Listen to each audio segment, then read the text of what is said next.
Hi guys, welcome back. I am doctor Manish from be your own doctor. आज की video में दोस्तों हम बात करने वाले हैं एक बीमारी के बारे में जिसका नाम जो है लिटरेचर में दिया गया है, जिसका नाम बताया गया है मेडिकल साइंस में बेबी ब्लूज़। ठीक है, बेबी ब्लूज़। तो बेसिकली इस बीमारी को मैं शॉर्ट करता हूँ और इसको जो दूसरा नाम दिया गया है वो मैं आपको दिखाता हूँ। तो दोस्तों इस बीमारी को जो दूसरा नाम दिया गया है वो दिया गया है पोस्टपार्टम। पोस्टपार्टम का मतलब होता है कि जब डिलीवरी हो जाती है। पोस्ट का मतलब होता है बाद में और पार्टम मतलब जब डिलीवरी हो चुकी होती है।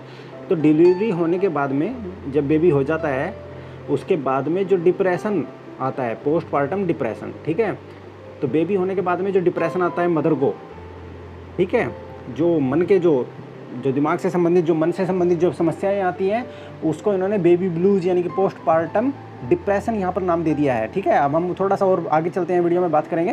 देखिए, सबसे पहले तो मैं आपको बता देना चाहता हूँ कि पोस्टपार्टम जो ये इन्होंने डिप्रेशन दिया है, ये बेसिकली मुझे इंडिया के परिप्रेक्ष्य को देखते हुए, इंडिया के जो कल्चर है उसको देखते हुए लगता है कि ये जो है प्योरली अंग्रेज़ों की बीमारी है। ठीक है, जो अंग्रेज़ महिलाएं होती हैं वो इस तरीके की बीमारियों से ज़्यादा जूझती होगी, क्योंकि उनका जो रहन सहन और जो उनकी जो कल्चर है वो बिल्कुल ही अलग है। वो दुनिया में किसी को जो है ज़्यादा तवज्जो नहीं देते हैं किसी भी चीज़ को लेकर के।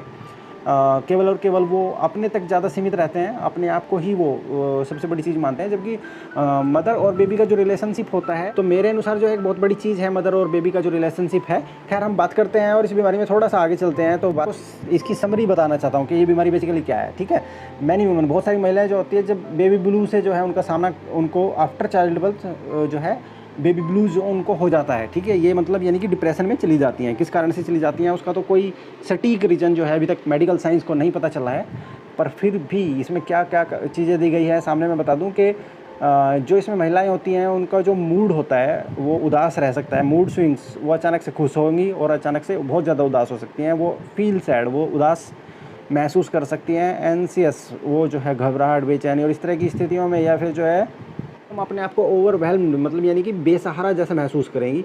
और बीच बीच में जो है उनके क्राइंग स्पेल्स आ सकते हैं, यानी कि वो रोएंगी अचानक से बिना किसी कारण से। यहाँ पर कोई कारण ऐसा नज़र नहीं आ रहा है लेकिन फिर भी, और उनको जो है भूख लगनी कम हो जाएगी। ठीक है, तो ये सारे के सारे जितने भी डिप्रेशन के साइन दिखाए गए हैं और उनकी नींद कम हो जाती है। ठीक है, बिना बेवजह की चिंता, बेवजह के डिप्रेशन के ये साइंस यहाँ पर दिखाए गए हैं। जब किसी भी महिला को इंडिया में जो है बेबी होता है उसके बाद में इस तरह की समस्याएं इंडिया की महिलाओं को देखने में नहीं मिलती है।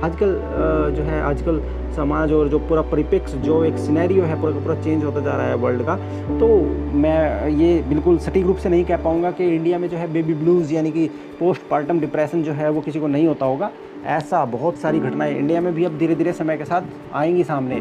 तो खैर, जो मेरे सामने लिटरेचर आया, जो मेडिकल साइंस में जो एक डिजीज़ यहाँ पर मेंशन की गई थी, मैंने आप सब लोगों के सामने रखने की कोशिश की है। तो इन्होंने साफ साफ लिख दिया है कि कभी कभी जो है लक्षण लंबे समय तक रह जाते हैं। ठीक है जी, और महिला जो है वो अपने आप को होपलेस महसूस करेगी और उसका जो है चीज़ों से इंटरेस्ट ख़त्म होता चला जाएगा।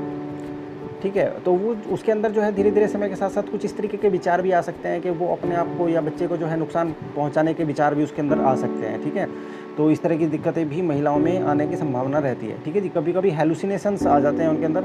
अब ये मेडिकल टर्म आ गई है यहाँ पर, ये मैं आपको थोड़ा सा डिस्क्राइब करूँगा। हेलुसिनेशंस जो होते हैं, जब अजीब अजीब चीज़ें दिखाई देने लग जाती है तब उस स्थिति को हेलुसिनेशंस बोलते हैं। ठीक है, जैसे रस्सी जो है, सामने रस्सी पड़ी है तो उसमें किसी व्यक्ति को सांप दिखाई देने लग जाएगा, या फिर जो है वो रस्सी ही उसको कुछ अजीब अजीब चीज़ें, कोई चीज़ वहाँ पर नहीं है तो भी उसको अजीब अजीब चीज़ें वो उसको महसूस होने लग जाती है। तो वो उस स्थिति में जो है अपने आप को या बच्चे को जो है नुकसान पहुंचाने की स्थिति में भी पहुंच सकती है। तो वो स्थिति थोड़ी सी देखभाल की होती है और कभी कभी इन लोगों को हॉस्पिटल्स तक में भर्ती करना पड़ जाता है। तो ये है भाई सारी की सारी बेबी ब्लू यानी कि पोस्टपार्टम यानी कि बेबी हो जाने के बाद में जो डिप्रेशन आता है उसकी स्थिति। ठीक है जी, और ये कभी भी शुरू हो सकता है, any time, with in the first year. 1 साल, जो बच्चा होने के 1 साल के अंदर जो है, बच्चे का जन्म होने के 1 साल के अंदर कभी भी ये समस्या आ सकती है। इसका जो कारण होता है वो अभी तक मेडिकल साइंस को नहीं पता है कि भाई ये हार्मोनल चेंजेस हो जाते हैं शरीर के। ये थोड़ा सा पॉइंट यहाँ पर अच्छा दे दिया है कि हार्मोनल चेंजेस के कारण ऐसा होता है, या फिर जो है किसी प्रकार का जो शारीरिक फिजिकल चेंज होता है उसके कारण ऐसा होता है। ये अभी तक मेडिकल साइंस को जो है ये बात बिल्कुल भी क्लियर नहीं है। ठीक है, कुछ या फिर जो है कोई स्ट्रेस वगैरह की वजह से ऐसा स्थिति आती है। तो इन्होंने साफ साफ लिख दिया है कि यदि किसी महिला को ऐसा लग रहा है कि उसको जो है ना, अगर उसको पहले से जानकारी है तो उसको उदासी, इस तरीके के जो लक्षण इसमें बताए थे अभी कुछ समय पहले मैंने आपको, तो ये यदि इस तरह के लक्षण दिखाई देते हैं तो उसको जो है तुरंत हेल्थ केयर जो प्रोवाइडर्स होते हैं, यानी कि आपके डॉक्टर्स वगैरह, उनको जा कर के मिलना है। मेडिसिन कभी कभी इसमें चलानी पड़ती है कुछ केसेस में। और मेडिसिन जो होती है इसमें भाई क्लियर लिखा है कि एंटी डिप्रेसेंट, जो डिप्रेशन को कम करे, जो मन को थोड़ा शांत करे, उस तरह की स्थितियाँ, उस तरह की दवाइयाँ इसमें चलती है। अब बहुत सारे लोगों के मन में यहाँ पर सवाल आ रहा होगा कि ये एंटी डिप्रेसेंट बेसिकली है क्या। तो दोस्तों फिर किसी दिन जो है एंटी डिप्रेसेंट दवाइयों के बारे में आपको वीडियो बना करके बताऊंगा कि ये कौन कौन सी दवाइयाँ होती हैं। खैर आज की वीडियो थी पोस्टपार्टम डिप्रेशन, यानी कि जिसको जो है बेबी ब्लू नाम दिया गया है। तो ये बीमारी जो है, आपको इसके बारे में जान करके कैसा लगा मुझे कमेंट बॉक्स में लिख करके बताइएगा। और इस तरह की जो अजीब अजीब सी बीमारियाँ होती हैं पर मेडिकल साइंस में एग्जिस्ट करती हैं, उनकी उपस्थिति होती है बेसिकली, तो उन बीमारियों के बारे में हम जो है इस चैनल पे आगे डिस्कस करेंगे। आज की वीडियो आपको कैसी लगी अपने दोस्तों में भी शेयर कीजिएगा और मुझे कमेंट बॉक्स में लिख करके बता दीजिएगा कि आपको ये वीडियो कैसी लगी। तो दोस्तों इसी तरह की किसी और वीडियो के साथ मिलते हैं, तब तक के लिए नमस्कार।